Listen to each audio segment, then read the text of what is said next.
우리 누가복음 차례가 됐습니다.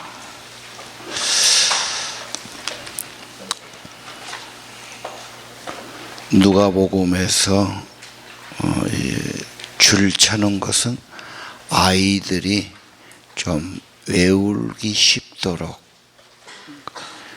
중요해서가 아니라 얘들이 외우면 더 도움되겠다. 그래서 줄 쳤습니다. 그렇게 이해를 해 주시고, 자, 누가복음 서론 그렇게 되는데, 먼저 보면 누가는 의사였습니다. 그리고 유명한 사도 바울과 함께 선교 여행을 떠났죠. 그래서 예수님의 직접 제자는 아니지만 제자들의 제자, 그리고 여러 사도를 만나면서 여행하면서 대화를 통해서 그런 목격자들이었다. 누가는 예수님이 십자가에서 운명하신 뒤로 한 30년 후에 이 글을 썼으니까요. 30년이면 얼마 되지 않습니다. 목격자가 많이 살아있고 예수님 제자들도 있고, 그래서 1절에 보니까 많은 사람들이 예수에 대해서 썼다. 쓰려고 하는 사람들이 많았었다. 유명한 분의 이야기, 어디서 무슨 말씀하셨다, 어디 가서 무슨 가르침을 주었다, 어디서 누구를 고쳤다. 너무 유명하니까 기억들이 되고 전승이 됐어요. 그래서 우리 할아버지가 옛날에 뭐 했다, 이렇게 하듯이 많은 사람들이 그런 말이 있었다, 그런 말이죠. 그래서 처음부터 이 일의 목격자들 전해준 대로 기록한 글들이 많았다. 완성은 안 됐지만 한 이야기별로 많은 그런 이야기들이 돌아다니고 있었다.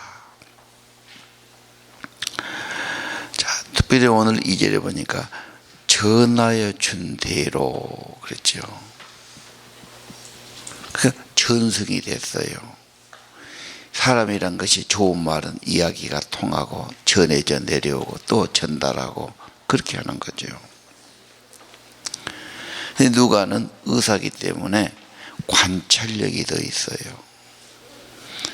그래서 조사를 하지요. 이게 진짜인가, 사실적인 확정이 될 만한 것인가, 또는 근거 없는 이야기인가, 이런 것을 굉장히 조사하고 엄선해서 이런 자료들을 모아서 정말로 튼튼하고 좋은 집을 하나 짓듯이, 그래서 누가복음은 예수 그리스도의 스토리예요. 그리고 또 하나 교회 스토리, 사도행전도 이분이 기록했지요. 누가는 굉장히 문학적인 작품을 썼어요. 그리고 그 당시 유대인이 아니고 헬라 시대의 사람들, 로마 시대의 평범한 사람들을 위한 작품이었기 때문에 단어 구사가 아주 아름다운 단어를 썼다고 그러죠.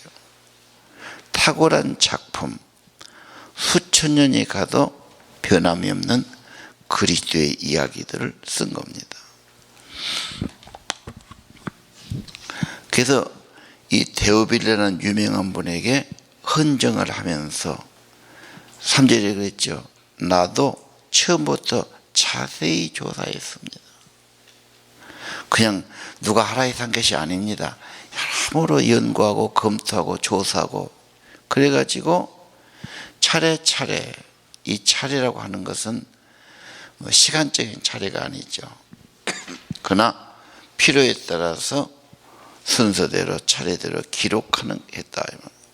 그래서 데오빌라가 기독교인이 됐는데 예수를 믿는데도 좀 더 체계적으로 확실하게 그리스도를 알리고자 해서 이것을 썼다, 이렇게 서론이 나옵니다. 오늘 여기에서 우리는 좀 더 우리가 검토를 해야 된다. 조사를 해야 된다. 이게 정말 하나님의 말씀이냐, 무슨 뜻이냐, 검토와 연구, 그리고 더 확신을 갖되, 지금 이분이 자기 나름대로 그리스도에 대해서 조사, 연구, 엄선해 가지고 예수가 누구란 것을 고백하지 않습니까? 그렇게는 뭐래도 우리도 말로는 할 수 있어야 돼. 나도 처음에는 예수님 잘 안 믿었어. 예수님에 대해서 오해도 많았어. 믿는 것이 좀 구속당한 걸로 생각했어.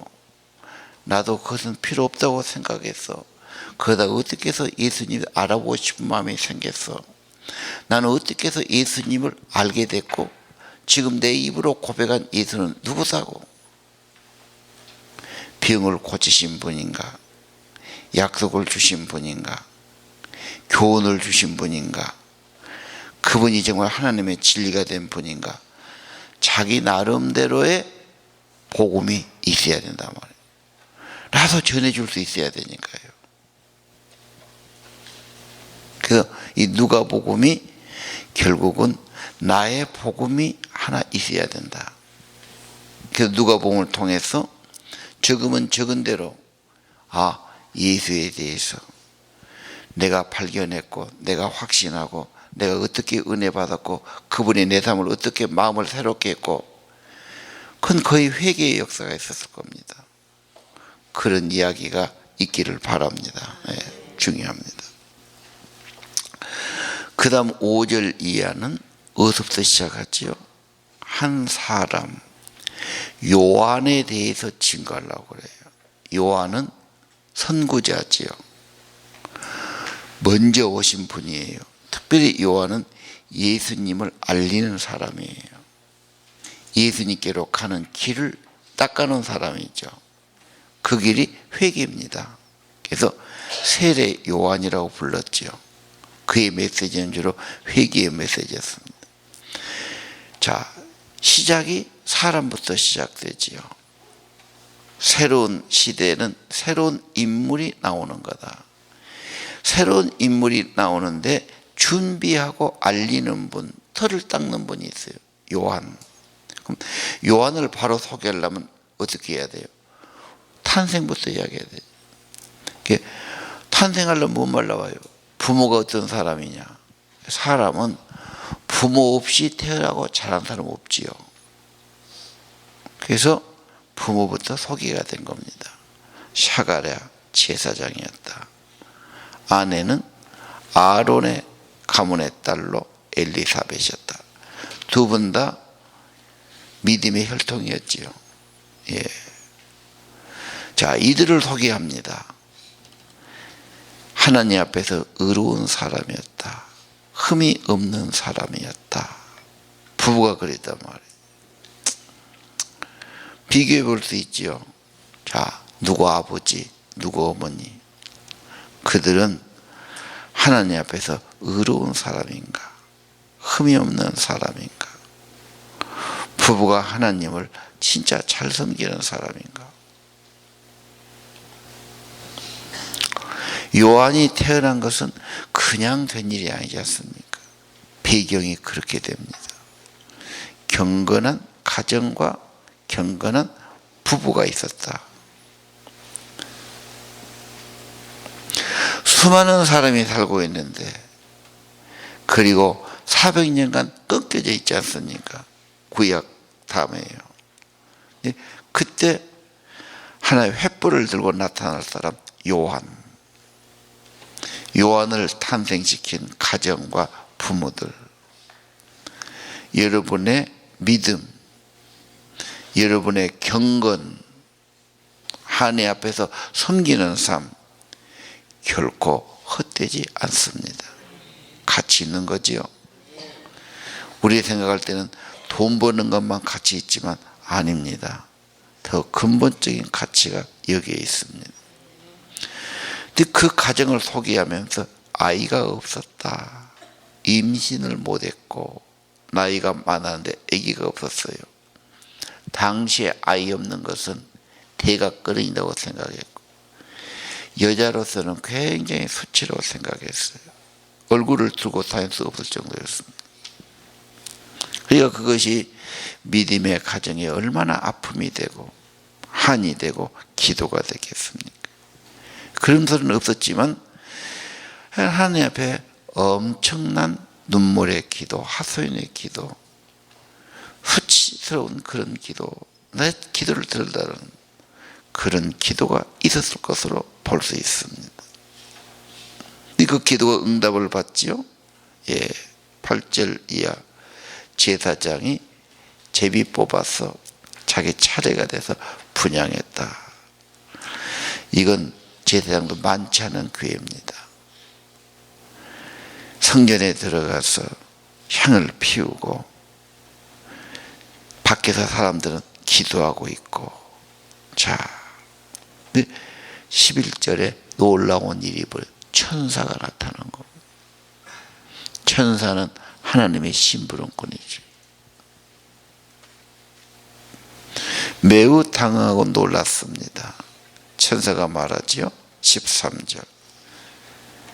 내 기도를 하나님이 들으셨다. 네 아내 엘리사벳이 아들을 가지게 될 것이다. 이름까지 지어줘요. 요한이라고 해라. 자,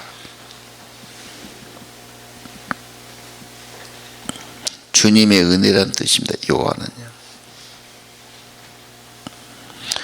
오늘 아침 네 기도를 하나님이 들으셨다. 오늘 아침 말씀으로 받으시길 바랍니다.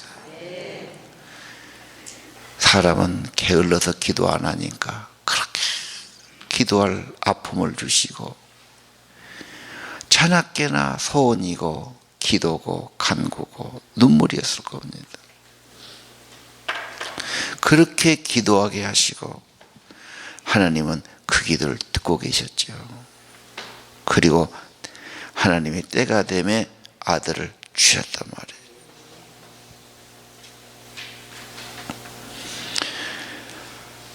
걱정하지 마라. 네 기도를 하나님이 들으셨다. 성경에 기도의 응답이 엄청나게 있지 않습니까? 느헤미야가 밥을 먹지 못하고 민족을 생각하며 울며 기도했죠. 몇 개월의 기도에 기회가 왔지 않습니까? 에스라가 먼 넉달 길을 도보로 와야 되는데 그 많은 사람들, 언니들 데려오면서 안전을 위해서 금식하고 간절히 기도했는데 하나님의 은혜로 무사히 돌아왔다. 에스의 기도하시죠. 목숨을 거는 기도, 먹지도 마시지 않은 3일간의 기도. 성경의 기도 응답이 너무 많습니다. 아브라함도 자식이 없었지요. 100살에 낳았으니까요. 얼마나 기도했겠어요. 자, 오늘 기도하게 하시고 그냥 되는 것보다는 기도 응답으로, 기도의 응답으로 주신 것이 귀한 것입니다. 자, 14절. 그 아들 요한 기쁨을 줄 것이다. 많은 사람이 즐거워할 것이다. 하나님 앞에서 큰 인물이 될 것이다.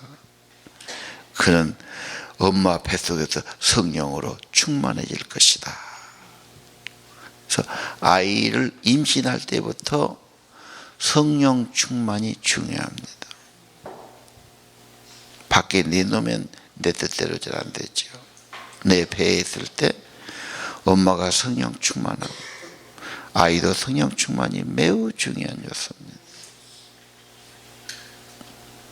하나님께 쓰임받는 큰 인물, 많은 사람을 하나님께로 돌아오게 하는 큰 인물이 될 거다. 16절, 많은 사람을 회개하고 주님께로 돌아오게 하죠. 죄를 회개하고 세례받고 돌아오게 하는 거죠. 그는 어떤 사람이냐? 17절에 보면 말라기 4장의 말씀은 말라기하고 복음서하고 연결되어 있지 않습니까? 말라기가 마지막입니다. 아버지 마음을 자녀에게 순종하지 않는 사람들을 아버지께로 돌아오게 할 거다 그러죠.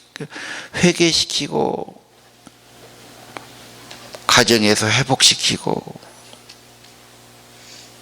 자녀는 아버지에게로, 아버지는 자녀에게로. 그래서 주님 맞이할 준비를 하게 할 것이다. 세례 요한의 사명이 가장 큰 선제라고 성경은 말하고 있죠. 예수님 앞서서 엄청나게 사역하신 분이고요.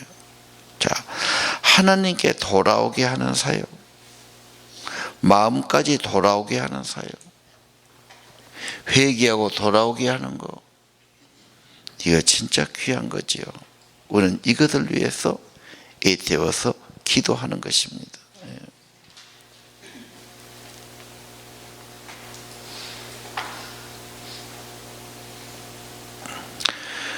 자, 18절에 보니까 어떻게 내가 그걸 알 수 있습니까? 내 아내가 늙었고 나도 나이가 꽤 드셨어요. 이제는 애 낳을 수 있는 그런 시기가 지났습니다 그러잖아요. 천사가 뭐라지요? 하나님을 섬기는 가브리엘이다. 가브리엘 천사는 소식을 전하는 천사예요. 누구라고 바뀌지 않습니까? 하나님의 기쁜 소식을 전하라고 보냈다. 하나님께서 천사를 통해서 계시록도 주셨죠. 하나님께서 자기의 메시지도 전달해 주시죠. 네 기도를 들었다. 네 아픔과 눈물과 고난과 그 간절한 기도들, 그리고 하나님의 메시지를 못 믿기 때문에 말을 못할 거다 그래서 아기 낳을 때까지 벙어리가 되지 않습니까? 자, 오늘 아침 누가복음 처음 나의 복음이 있어야 되고 내가 검토하고 연구하고 확신하고 전달할 예수의 이야기가 있어야 된다. 이걸 이번에 만들어내자는 겁니다.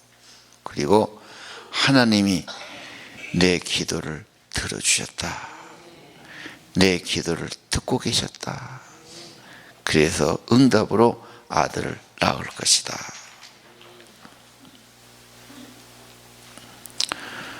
부족하지만 하나님의 은혜 받고 응답 받고 이 자녀의 탄생부터가 귀하지 않습니까?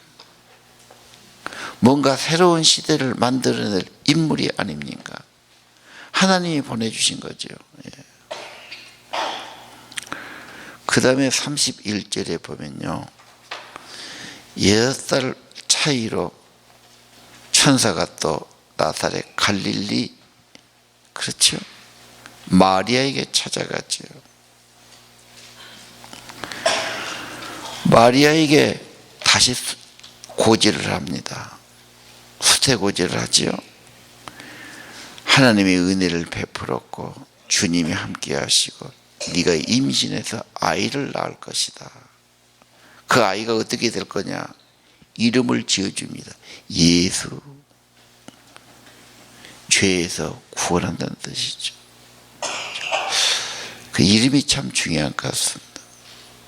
하나님이 이름을 지어준 게 특별하지 않습니까? 그는 크게 될 거다. 높으신 분의 아들, 하나님의 아들이죠. 다윗의 왕자, 다윗의 왕권을 주실 거다. 왕의 권세를 주실 거다. 하나님이 그 축복된 다윗의 왕권을 회복할 자입니다. 그리고 그는 야곱의 집을 영원히 다스릴 거다. 믿음의 나라의 왕이고 다스린다고. 그 나라는 끝이 없이 영원하고 무궁할 거다. 천국은 영원한 곳이죠. 우리 예수님은 그 천국의 왕의 이 땅에 오셔서 모든 백성을 구원하고 영원한 하나님 나라를 이루어 가실 분이시죠. 많은 여자가 있을 겁니다. 더 교육도 받고 더 인물도 좋고 더 나은 데 살고 더 가문도 좋은 사람 많이 있는데 왜 하필 마리아에게 왔을까? 마리아가 나중에 그래요. 나는 남자도 알지 못하는 수처녀인데 어떻게 내가 임신할 수 있습니까? 성령이 내게 임하면 하나님의 능력이 너를 감싸면 애기 못 난다더는 네 친척 엘리사벳도 임신했지 않느냐. 하나님께서는 능치 못함이 없다. 하나님은 하지 못하시 없다. 하나님은 불가능한 것이 없는 전능하신 분이다. 마리아가 뭐라지요? 저는 주님의 여종입니다. 주의 뜻대로 이루소서. 이 받아들이는 기도, 순종의 기도가 참 귀하게 쓰임받는 기도라고 봅니다. 동정녀 탄생, 이분이 구원자고 하나님의 아들이고 성령으로 나신 분이고 우리를 구원하신 하나님의 아들이 되시는 겁니다. 자, 이렇게 해서 탄생부터 시작하지요.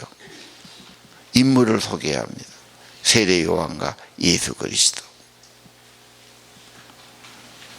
기도가 있었습니다. 부모가 있었습니다. 자, 오늘 다시 한번 경건한 믿음의 가정,